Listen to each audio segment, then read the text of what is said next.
Et si je te disais que beaucoup de ce que nous vivons aujourd'hui avait déjà été prévu il y a des décennies, George Orwell, l'un des plus grands et des plus éminents écrivains du XXe siècle, était sans aucun doute un visionnaire, et comme nous le verrons aujourd'hui, une sorte de prophète moderne. Il ne nous a pas seulement offert des histoires, mais des avertissements déguisés en fiction, car en observant le monde qui l'entourait, il entrevoyait aussi ce qu'il pourrait devenir. Surveillance de masse, contrôle de l'information, manipulation de la vérité, réécriture de l'histoire. Ces éléments seraient-ils réservés à un simple roman dystopique ?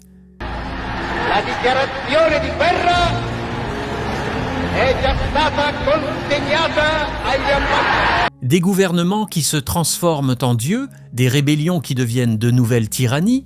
Dans ce court documentaire, nous allons précisément plonger au cœur de ces questions, en traçant des parallèles entre ces deux grandes œuvres, 1984 et La ferme des animaux, et le monde qui nous entoure. Après tout, Orwell avait-il raison ou avons-nous simplement choisi de ne pas l'écouter ?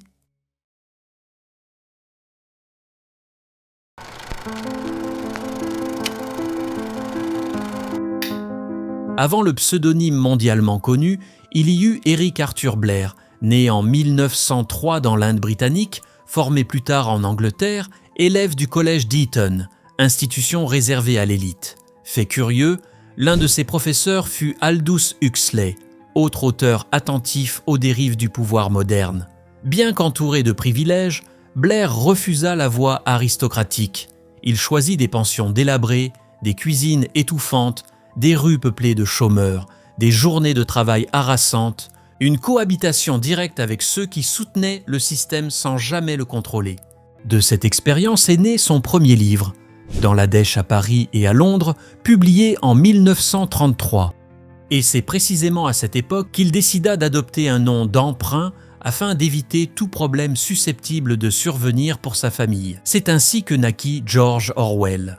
Combinaison possible de Saint-Georges, symbole anglais, de George V, souverain régnant, et de la rivière Orwell, paysage rural contrastant avec des villes suffocantes. Mais sa quête de la vérité ne s'arrêterait pas après la publication de cet ouvrage. En mi propósito, y para fines mucho más importantes, España no está dividida en dos zonas. En 1936, il se rendit en Espagne et s'engagea dans la guerre civile contre le fascisme. Et ne croyez pas qu'il n'était qu'un simple journaliste. Il prit les armes, occupa les tranchées. Là-bas, il fut témoin de quelque chose de plus troublant encore que les bombes, des persécutions internes, une censure idéologique, des disparitions orchestrées par des alliés politiques. Et ces expériences qu'il a vécues en Espagne ne restèrent pas seulement gravées dans son imagination jusqu'à la fin de sa vie, mais façonneraient également son œuvre, considérée par beaucoup comme majeure.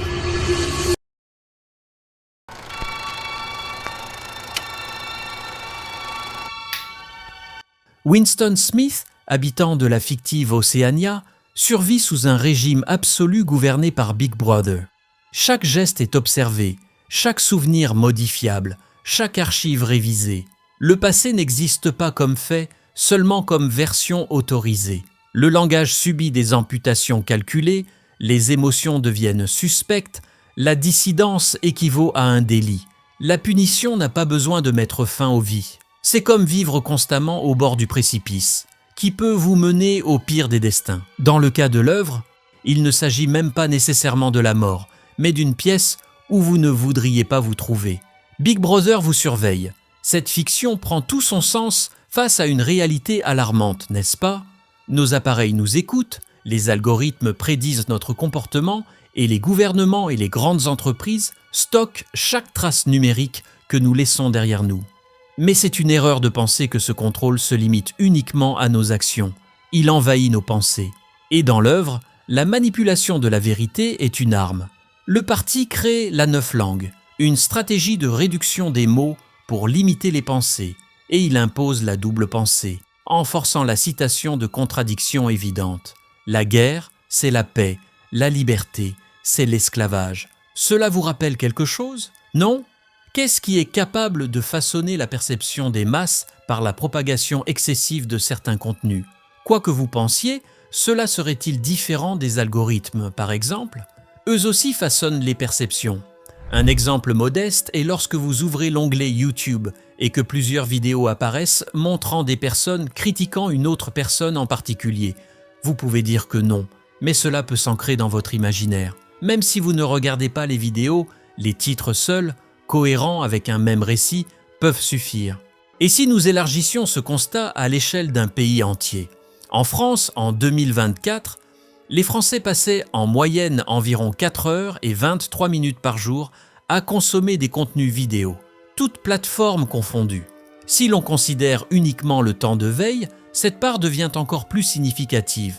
Il ne s'agit pas d'une habitude marginale, mais d'une occupation continue de l'attention collective, un flux permanent d'images et de récits qui traversent le quotidien et façonnent les perceptions, les rythmes et les manières de penser. Les faits restent-ils des faits? Ou dépendent-ils de celui qui les énonce? La contestation provoque généralement des réactions rapides, non pour chercher la vérité, mais pour préserver la stabilité. Comme Orwell l'avait prévu dans une lettre écrite en 1944, 3 ans avant la rédaction de l'œuvre, l'horreur du nationalisme exacerbé s'accompagne d'une tendance croissante à nier l'existence de vérités objectives, puisque tous les faits doivent se plier aux paroles et aux prophéties de quelques fureurs infaillibles. En réalité, dans un certain sens, l'histoire a déjà cessé d'exister. Il n'existe plus d'histoire contemporaine susceptible d'être universellement acceptée, et les sciences exactes elles-mêmes seraient menacées dès lors qu'il ne serait plus nécessaire de recourir à l'armée pour maintenir l'ordre. Ainsi, Orwell soupçonnait peut-être que, pour que ce système fonctionne, quelqu'un devait décider de ce qui est vrai. Dès lors, les archives étant modifiées, les versions des faits réécrites, la masse en viendrait à entretenir un rapport différent au passé comme au présent, tandis que les intérêts demeureraient protégés. Et les armes, elles, ne le seraient pas. Comme à la fin du livre, tout allait déjà bien. La lutte était terminée. Ils aimaient désormais Big Brother.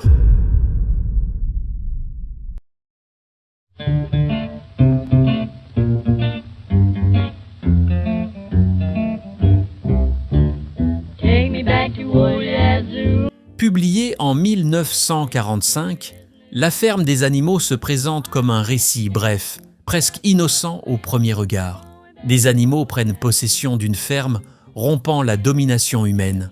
Pourtant, sous cette apparente simplicité, se cache un portrait sévère de la domination, de la rhétorique et de l'illusion collective. Bien que l'ouvrage compte moins de 100 pages, son contenu exige une attention rigoureuse. L'intrigue débute avec Sage l'Ancien, cochon âgé et respecté. Il partage un rêve avec les autres animaux, un monde où il serait libéré de l'exploitation humaine. Peu de temps après, sa mort survient. Cependant, ses paroles demeurent. Inspirés, les habitants de la grange chassent Monsieur Jones, l'ancien propriétaire. Le pouvoir passa alors aux cochons Napoléon et Boule de Neige, figure centrale du nouveau régime. Des règles inaugurales apparaissent sous la forme de 7 commandements, promettant une équité absolue parmi tous les animaux. Tout 2 pattes est un ennemi. Tout 4 pattes ou tout volatile est un ami. Nul animal ne portera de vêtements, nul animal ne dormira dans un lit, nul animal ne boira d'alcool, nul animal ne tuera un autre animal. Tous les animaux sont égaux, mais ils s'apercevront bientôt que cette équité est fragile et la liberté une illusion.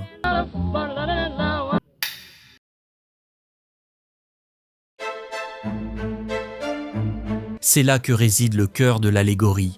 Le pouvoir corrompt. Les discours, même chargés d'idéalisme, se déforment à mesure que les intérêts se consolident. Au départ, l'espoir guide les actions.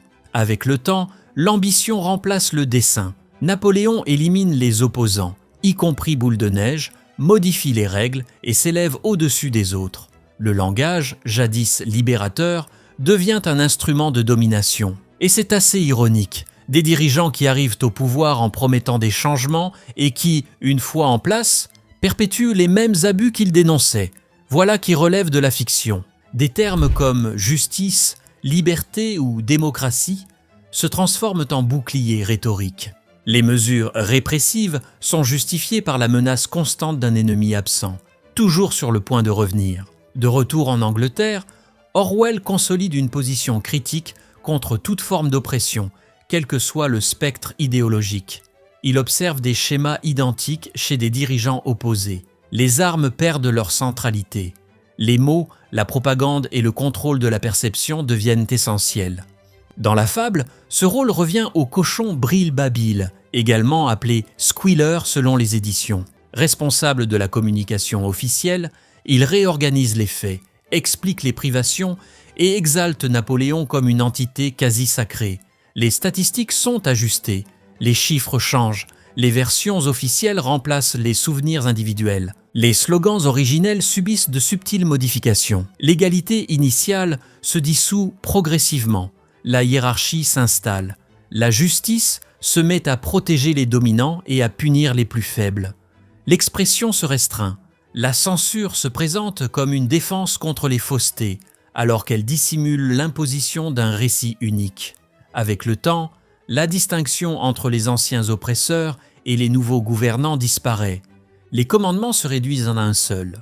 Tous les animaux sont égaux, mais certains sont plus égaux que d'autres. La scène finale montre des cochons vêtus d'habits, marchant sur deux pattes, en célébrant avec les anciens ennemis. La révolution a été un échec. Le cycle se répéta et le passage était pitoyable. 12 voix coléreuses criaient, et elles étaient toutes les mêmes. Il n'y avait plus maintenant à se faire de questions sur les traits altérés des cochons. Dehors, les yeux des animaux allaient du cochon à l'homme et de l'homme au cochon, et de nouveau du cochon à l'homme. Mais déjà, il était impossible de distinguer l'un de l'autre. Lorsque nous regardons ces deux œuvres, je dirais que toutes deux constituent une cartographie des cycles d'abus de pouvoir qui, malheureusement, lorsqu'on observe l'histoire, se répètent sous des formes différentes, mais selon les mêmes principes fondamentaux. Et c'est exactement ce qu'Orwell a tenté de nous avertir. La liberté n'est jamais acquise, elle doit être protégée, interrogée et surtout comprise. Si aujourd'hui nous acceptons que notre réalité soit façonnée par ceux qui détiennent le pouvoir de l'information, alors peut-être sommes-nous en train de vivre exactement ce qu'Orwell avait décrit. Comme des moutons totalement manipulables, répétant des slogans sans jamais les remettre en question, 4 pattes, bon, 2 pattes, mieux, sans même percevoir l'erreur. Ou comme Malabar, le cheval travailleur qui croit aveuglément au régime. Je travaillerai encore plus, avant d'être rejeté lorsqu'il ne sert plus le système et envoyé à l'abattoir. Alors la question demeure, êtes-vous réellement éveillé ou simplement en train de rêver que vous êtes libre ? Orwell n'écrivit pas dans un but de divertissement. Il n'assista pas non plus à l'impact ultérieur de ses livres. Il mourut le 21 janvier 1950 à Londres à l'âge de 46 ans. Peut-être est-il parti avec le sentiment du devoir accompli. Ces pages demeurent comme un avertissement. La vérité peut être ensevelie sous des couches successives de mensonges. La retrouver exige un effort constant. Et c'est ici que nous arrivons à la fin de cette vidéo. Le reste ne peut être livré clé en main, car il requiert un contact direct, des pages tournées avec attention. Un silence suffisant pour que les idées produisent leur effet. 1984, et la ferme des animaux ne demande pas l'adhésion, mais une lecture active. Si quelque chose de ce qui a été dit ici a suscité malaise, curiosité ou méfiance, l'objectif est atteint. Interroger, observer, comparer. Et lorsque vous fermerez cette vidéo, emportez avec vous la question qu'Orwell ne nous a jamais posée à notre place. À la prochaine vidéo.